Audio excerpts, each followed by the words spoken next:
Hello friends and welcome to my channel. Today we are going to make Unniappam, a dish from Kerala. Unni means small and appam means rice cake. So in order to make Unniappam, we need half a kg of jaggery. We need to make the jaggery a jaggery syrup. So in order to make jaggery syrup, I have taken the half kg jaggery and 2 cups of water in order to melt.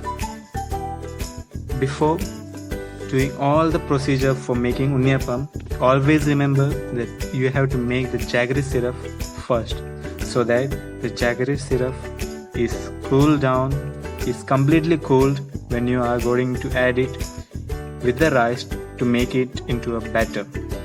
So always remember, first make the jaggery syrup, then proceed for making the other items necessary to make Unniappam. So you have to put the flame into a medium flame and slowly melt the jaggery.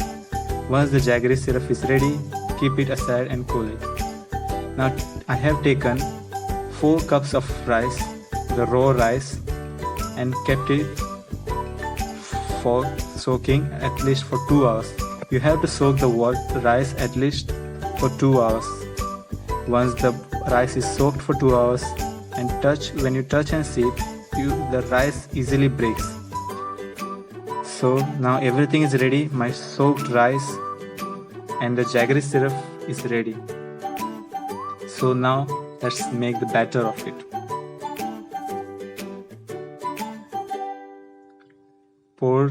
Put the rice in the jar and add the syrup necessary to grind the rice.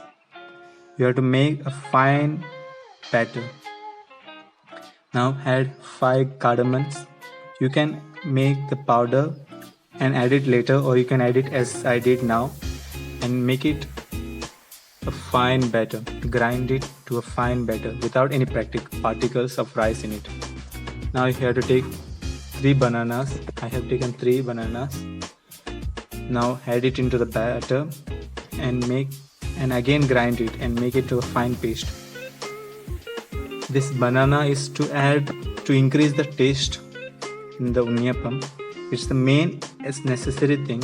You have to actually take that small type banana which is available in Kerala. Now I could not get that banana, so I am using it. So the consistency of the batter should be like this, like the dosa batter. The Unniappam batter should be like your dosa batter. The amount of thickness should be like your dosa batter. Once you have grinded the batter, you have to keep the batter aside and give a rest of 4 hours. Before giving the rest, you have to add half teaspoon of baking soda in it and half tablespoon of salt. Salt is to balance the taste. It should not be too sweet. So in order to balance the sweetness, we are adding the salt. Salt, you have to remember, you have to add half tablespoon of salt in it. Once everything is added, keep the batter aside and give it a nice rest of maximum 4 hours. If you want, you can keep it at least for 6 hours. It is well and good. Now I'm keeping it for 4 hours.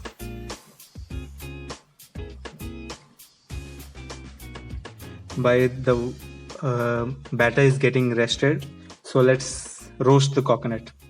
Cut the coconut into fine bits.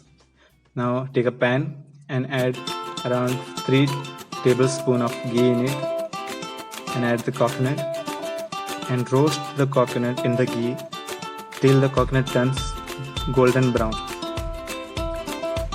So you have to always remember, keep your flame into a medium low flame. Not too low, not too high. Keep it in the medium.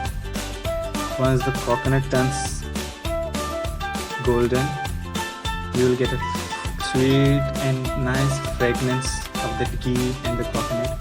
Once the coconut turns into this color, the golden brown, turn off the flame and take the coconut out. You don't have to waste the ghee that you fried the coconut. Either you can add it in the batter or you can add it in the vessel when you make the unniappam. Now take the batter that has been given a proper rest of 4 hours. Now give it a nice stir and add the coconut into it. Add all the roasted coconut and give it a nice stir. Mix the coconut and the batter so well. Now the ghee which was remaining when you fried the coconut, when you roasted the coconut, now you can add the ghee into the batter. I am adding the ghee into the batter. If you want, you can add it in the vessel while you are frying the unniappam. Since I like this way, it gives the batter more taste. The unniappam gets that flavor, the essence of that ghee. It makes it more tasty. So I am adding it into the ghee, into the batter now only. If you want, you can add it in the vessel later and give it a nice stir. Mix the ghee, mix the coconut and batter so well and close and keep it aside. Now take the unniappam vessel and add little amount of ghee into all the holes of it and pour the oil in it. You have to remember that the oil should be filled, always filled before frying the unniappam. Once the oil is heated up, you can add this ladder of batter, unniappam batter into the holes and keep the flame always in a medium low, not too down, not too low, not too high. If you keep too low, the unniappam will suck the oil, absorb the oil, and if you keep too high, the outer part of the unniappam will get cooked fast. The inside one will remain uncooked. So keep the flame always in medium low. Once the batter comes automatically up, you have to turn the batter, that unniappam, with a spoon or something and fry the down part of it. And keep slowly let the unniappam cook from inside and make it. If you want, you can, once the unniappam is ready from both sides, if you want to make it fast, you can take the unniappam out and fry it in other vessel. Give it a nice deep fry. It will make the work very easy. So now my unniappam is ready. It's so tasty.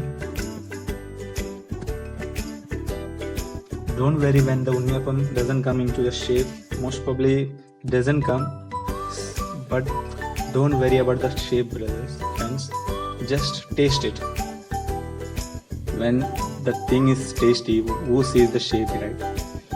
So my unniappam is ready now. Ready to taste it. Friends, our Unniappam, a Kerala dish loved by the old fellows and the young kids.